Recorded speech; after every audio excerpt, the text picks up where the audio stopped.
Jirtuu nagaa keessanii lafa jirtanitti nageenyi isinaa qaqqabu jecha arras immoo kun akkuma asirratti argaa jirtanii meeshaa baay'ee bareedaaf kwaalitii ta'e bakka kanatti isinitti mul'ata dheetii yaada malakka ta'e tilmaamuu isiniin dhibu saayinaa waxii gloobaal sahaan isa jedhamu darzana isaa namatu bitee naaf erge isa kana waliin bannee ilaallamaaltu akka keessa jiru akkasumallee gatii isaa waliitiin Video laayikii godhaa hundi keessanuu laayikii gochuutiin na deeggaraa. Viidiyoon kun namoota baay'ee bira akka qaqqabuudhaaf hin irraanfatinaan dagatiina. Amma kana walumaan bannee haa ilaallu. Warri haaraa taatan immoo sabiskiraabii godhaatii maatii keenyatti dabalama. Beelii kana gurraacheeffattan immoo guyyaa guyyaarratti viidiyoo nan hojjedhu akkasiin qaqqabu taasisa. Sun immoo odeeffannoo qabaattu jechuudha. Akkasuma meeshaalee mana keessaa gatiisa gaafadhuutii nutti himii jettanii warri gaaffii na biraa qabdan jirtu. Meeshaalee mana keessaa kan ofii koo beekuu fi biteetti akkasumara oofsisuun barbaachisu kan yeroon siniin jedhu. Amma suuqii deemee gatii isaa gaafadhee dhufee isinitti himaa gachi deebitanii bittanitti wayini dabala wayini qannasa. Kanaafuu yeroo meeshaa bitachuu barbaadan keessattuu meeshaa mana keessaa gaafuma deemtan barree keessan harkatti qabattanii kan namni isinii bituudhaas ta'e deemii kana naa bitii yoo jettan irra filatamaa wayyaadha kan jedhu ofirraa ka'een isinitti himaa. Yoos immoo gaafadhuutanii kunoo gabaanee jira kaartoonii kana akkuma argitanii kunoos keessaa ashagameetu jira jechuudha. Saayinaa baay'ee namoonni baay'inaan bitanitti fayyadamanii kwaalitii qulqullina qabuudha. Gatii isaas immoo asumarraan isinitti hima. Kun erga bitamee xiqqoo tureera gaa. Har'a soon taanii har'a kaleessa toon taanii xiqqoo bubbuleera. Anaaf immoo namatu naa bitee kuni qadaada isaatii qadaaddiinsa maskaayitiidha. Warri beektan beektu warri hin beekne immoo qadaaddiinsa maskaayitiidha. Saayinaan kun gargar dhufees immoo tureera garuu haga ammaa namni ittuma fayyadama baay'ee bareedaa ture. Akkasuma kasala irra toon taane istoof irratti ittiin ho'ifachuutii dandeessu jechuudha. Waan keessa jiru ittoo garaagaraa vejiteebilii waan barbaadan waan as keessa taa'uu danda'u keessa keessanii ittiin ho'ifachuu dandeessu istoof irratti. Kasala irratti garuu hin tabalaashaan gurraachaallee kasala wajjin waliin galu. Kunoo qadaadni isaa isa kanaa bakka qabanii irraa banan kanaa mismaaraatiin itti hojjechuuf hin deemaa. Gad xumuraatti waliin turaa viidiyoo laayikii godhaa akka hundi keessanuu laayikii godhaa. Egaa akkuma isiniin jedhe warri meeshaa mana keessaatii bitachuu barbaadan barree keessa walitti qabattanii waan bitachuu barbaadan namattis yoo ta'e waraqaa irratti qabdanii nama sana faana sirriitti akka wal keessa isin jalaati hin banne himattan namni sun kachi godhee yeroo sana bakka barbaadanitti isinii bituu fiduu danda'a malee meeshaan mana keessaa akkasumara gatii gaafadhu nutti himii gatii gaafadhu nutti himii jettan otoo meeshaalee ijaarsa manaa fa'aa kanneen akka mukallee yoo inni kunis dhaabbataa miti garuu haga tokko meeshaalee mana keessaa gaafatanii deebi'anichi yamma deebi'anitti wantichi bakka sanan dhaabbatu. Ijaarsa manaa irratti garuu feerroo mismaaraa bilookeetti waan baay'ee oofsisuu dandeessu qorqoorroollee akkasuma jechuudha. Meeshaa mana keessaa walitti qabattanii guyyaa tokkotti irra bahuudhaan gabaa guyyaa tokkootiin mana keessanitti waan barbaadan galfachuu dandeessu. Anillee akkas ture jechuudha. Kunoo kana fakkaata saayinichi bifni isaa adii anatu filate bicaan illee ni jira jechuudha. Saayinaa kana bicaan illee ni jira. Qulqullina isaa isinuun gaafatina baay'ee tokko saayinaa orijinaalaadha. Guddinni isaallee akkuma argitan kana baay'ee guddaadha. Yeroo keessummaan baay'inaanii keessummaan namatti dhufu baay'ee tokko nama gargaaraa. Firiijii keessallee kaawwachuu dandeessu. Firiijii bal'aa qabdan yoo jiraattanii malee akkasuma firiijii keessa hin galu guddaadha waan ta'eef kunoo afuridha. Kuni darzanni isaa 5 ture tokko biraa bahee jira. Kuni 4 shanan isaa meeqaan bitamee yoo jettan akka yeroo sanaatti kun immoo isa guddaa baay'ee guddaadha. Akka kaameraarraa miti baay'ee guddaadha. Otoo itti waxii hojjetanii lukkuu tokko hojjetanii inni guddaan isaa jechuudha. Saayinaan waxii immoo kan kanaan olii yoo guddate hin dabbara garuu kun xiqqoo miti baay'ee tokko garaan isaa keessi guddaadha. Kunoo kuni 4 tokko biraa bahee jira. Duraan garuu darzana isaatu bitame. Darzanni isaa immoo sanatti meeqaan bitame yoo jettanii 5,000 bitame jechuudha. Qarshii 5,000 qofaatiin bitame. Amma immoo meeqarra akka jiru beeku warri saayinaa kana jaallattan yoo jiraattan. Akkasumas naannoo naannoo jiru gaas kan jiraachaa jiru isinitti himeen jira.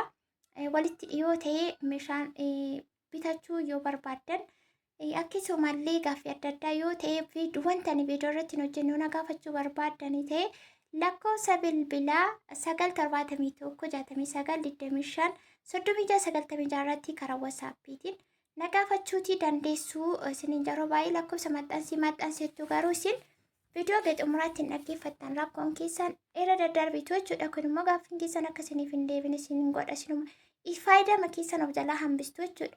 Isin jettanii yeroo gaaffii gaafattanirraa deebi'amoo akkamii viidiyoo kana keessa maaltu jira jettanii adda baafattanii booda gaaffii gaafachuu dandeessu. Kunoo akkuma argitanii mismaara qaba jechuudha. Kunoo bakka kanatti kun akka kanaatti itti jabeessaatii jira. Bakka qabanirraa bananiidha. Qadaaddiinsaa sirriitti isinitti mul'ate dheetiin abdii qaba.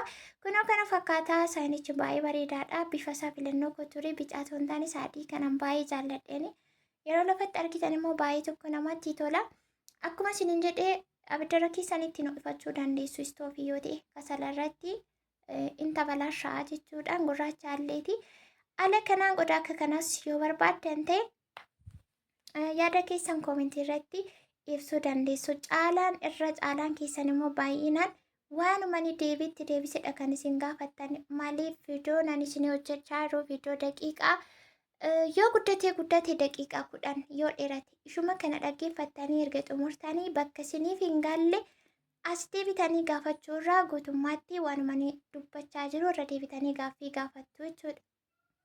Kunoo kana fakkaata gaa gloobaal saahaniini warri barbaadanii gatiinsa birrii 5,000 jedheera. Arrammoo meeqaan akka jiru hin beeku. Kun xiqqoo bubbulee tutureera. Anaaf namatu bitee naa ergee jechuudha. Darzana isaa 5 isaatii kan waliin bitamuu qabu. Kan koo tokko biraa bahee jira jechuudha. 4tu jira. Kunoo haala kanaan 5 isaa bitattanii waliin itti fataa zanaa jechaati oltu suuqii keenya biyya keenyarra wantumti hin jirre tokko hin jiruun isiniin jedhe. Wantumti hin jirre hin jiru. Birreen jiraannaani. Erga bakka keessanii mana keessan haala keessan sirreeffattanii booddee akkuma isiniin jedhe gabaa guyyaa tokko irratti suuqii deemtanii meeshaa keessan bitattanii galfachuu dandeessu. Namatti illee kan ergattanidha ta'e meeshaa keessa barbaaddan. Akkasumas immoo meeshaa mana keessatti baay'isuun nama dabbara. Iddoo taa'uun qabu taanaan bakki sirrii taanaan zimbiloo timirmis gochuun gaariin ta'uu waan barbaachisaa ta'e gaafa keessummaaf kana gaafa mana jiruuf kana waan akkasiittanitti yaaddanii karoorsitanii otoo bitattanii baay'ee tokko isiniif illee salphataa jechuudha. Itti yaaddanii pilaanii yookaan karooratti qabaattanii kana fakkaata. Amma kana itti toshee mismaara isaatti qaqqabsiisee gara xumuraatti hin jira. Akkasumas immoo meeshaalee mana keessaa kanneen akka teebilii soofaa TV istaandii yookaan immoo kan televezyiinii fa'aa irra taa'u biifee mana keessaa yoo barbaaddan warri naannoo nan jiru jirtanii jechuudha. Naannoo walataa warri jirtanii asiitii anillee namni naa hojjetee jira waan ta'eef hojii bareedaa sirree hojjetanii hagan hojjechiifadhetti isa kanallee warri barbaaddan yoo jiraattan yeroo itti aanu viidiyoo isaa isinii fida. Warra hojjechiifachuu barbaaddan immoo teebilii kan nyaata irratti nyaata wambarii isa wajjin barbaaddan wambarii 4 barbaaddan 2 barbaaddan 4 barbaaddan 6 8 10 jettanii aga manni keessanii fi isin barbaachisu hojjechiifachuu dandeessu. Anaanillee na dubbisuu dandeessu. Lakkoofsa isinii maxxansee ture. Kun immoo warra meeshaalee mana keessaa bakka itti hojjechiifattee nutti nutti agarsiisettanii ani kan teebilii nyaanni irratti nyaatamu yeroo itti aanu sirriitti mana keessaa isinii waraabaa. Akkasumallee kan soofaa teebilii soofaa akkasuma kan TV istaandii akkasuma immoo kichin kaabineetii yookaan immoo kan kushiinaa keessaa isa kana ture kanan hojjechiisee baay'ee meeshaa bareedaa fi kwaalitii qulqullina qabu naaf hojjetamee ture jechuudha. Bakka sanatti warra hojjechiifachuu barbaaddan yoo safara tokko ta'an na dubbisuu dandeessu. Kan ammoo kan gootan dura viidiyoo dhaggeeffadha waan isiniin jedhu erga adda baafattanii booddee karaa keessaatiin dhuftanii lakkoofsuman yeroo hundaa isinitti himu kanarratti WhatsApp irra na dubbisuu dandeessu. Lakkoofsaan isinii kennu lakkoofsa Dubaayiidhaan amma biyya keessatti suma Dubaayitti fayyadamaa turan fayyadamaa jira malee hin jijjiirre jechuudha. Lakkoofsa isumaan fayyadamaa jira isumaan na argattu hayyuunaan jettan masmaara irra jira. Gaa viidiyoo laayikii godha laayik hundi keessanuu viidiyoon gara biraatti sheerii ta'a. Warri gaaffii qabanii eeggatanii akka isaan yaadatan akka isaan bira qaqqabu taasisa waan ta'eef kana gochuun dadhabdan isin immoo jechuudha. Hundi keessanuu waliif sheerii godhaa keessaanis ta'e Aga keessa deemtan immoo laayikii guddaa xaqqii yoo gootan isiniif qaqqabaa jechuudha. Kunoo kana fakkaata amma kana xumuree keessa yaasee itti qadaadee haala kanaan bahee jira jechuudha. Biffee sadhan haala kanaan qopheessuu dandeessu. Yeroo keessummaa dhufee wantoota kanneen akka baay'inatii garaagaraa yoo qopheessitan ta'e saayinaa kan biraanis immoo jira. Wantumti hin jirre hin jiru filannoo abbaati malee. Isa kana bitachuuti ni dandeessu. Gatii isaa isinitti mira garuu 5,000 bitame 5 sa'aatii. Garuu immoo isa nan ittiin bite kanaa olittis bituu dandeessu, isaa gadittis argachuu dandeessu waan ta'eef namoonni tokko tokko immoo yoo nani birrii tokkoon hin biteedhu birrii lamaan hin bite sobadha.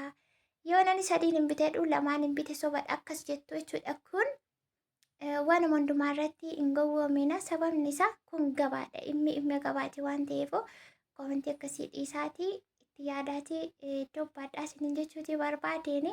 Namni kamuu waanuma argee waanuma sitti dhufee gabaas ta'e nagadatee gala. Gabaa tokko keessayyuu dhaabatanii bifa tokkoon hin nagadatanii waan ta'eef akkasittiin hubadhaadha. Kun saayinaan kana fakkaata. Ana baay'ee namatti jira. Saayinicha jechuudha yeroo itti aanu immoo itti hojjedhee itti qopheesseetiin isinii fiduutii danda'a. Kana fakkaata. Gaaffii biraa isin na biraa qabdanii ani deebisiin afeeru baay'ee isaatu jira. Guyyaa tokkotti isinii deebisuu hin danda'u. Akkuma gaaffii keessanitti tokko tokkoon isinii fida. Viidiyoo deddeebi'ee akkan hojjedhuuf laakiin keessan sheeriin keessan baay'ee barbaachisaa. Nagaa